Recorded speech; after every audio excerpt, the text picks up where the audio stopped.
The Trump administration has officially placed tariffs on 3 of the U.S.'s biggest trading partners today. Products from Canada and Mexico will be hit with a 25% tax. Products from China will get a 10% jump over its next existing tariff. President Trump says they are meant to address trade deficits and stop the flow of illegal immigration and drugs.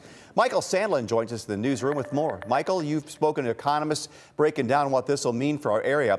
What can we expect to see? Well, Dan, specifically in the Midwest, experts are telling me you can expect to see higher prices at the pump, the car lot, and the supermarket.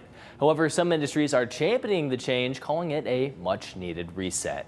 Cross-border trade just got more expensive. So what does that mean for our region? Why that's going to really affect people in Toledo is because there's a lot of cross-border trade with the automotive and manufacturing sector, which is obviously huge in Toledo. That's Thomas Fellows, an economic commentator with Sally Finch. Fellows says we'll see it first on the car lots, a belief echoed by automotive experts like John Bozella, who heads the Alliance for Automotive Innovation, predicting the price of a vehicle could skyrocket as high as 25% or more.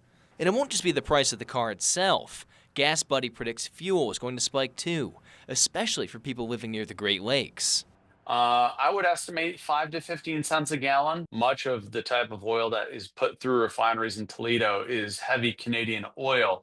And there's not really an ability to substitute that with anything else. Meanwhile, the automotive world is split. On one hand, the UAW released a statement cheering on the new tariffs, saying, quote, "Tariffs are a powerful tool in the toolbox for undoing the injustice of anti-worker trade deals. We are glad to see an American president take aggressive action on ending the free trade disaster that has dropped like a bomb on the working class." But on the other hand, a spokesperson with Stellantis pointed us to this statement from the American Automotive Policy Council, requesting exemptions from the tariffs, writing in part, "Our American automakers, who invested billions in the U.S. to meet these requirements, should not have their competitiveness undermined by tariffs that will raise the cost of building vehicles in the United States and stymie investment in the American workforce." And Fellows says the costs don't end in the automotive world either. It's going to affect toys and clothing probably the most.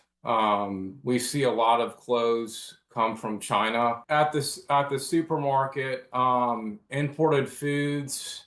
There's a lot of imported foods from Mexico. Fellows says brass tacks, average Americans will have to tighten their wallets for the foreseeable future, often eating the cost of the trade war just by going through your daily lives. They're going to disproportionately affect the lower, middle, and middle class the most. Fellows says to try to avoid the tariffs as often as possible, try buying in-store generic brands, as those are often made within the United States. Reporting in the newsroom, I'm Michael Sandlin for WTOL 11.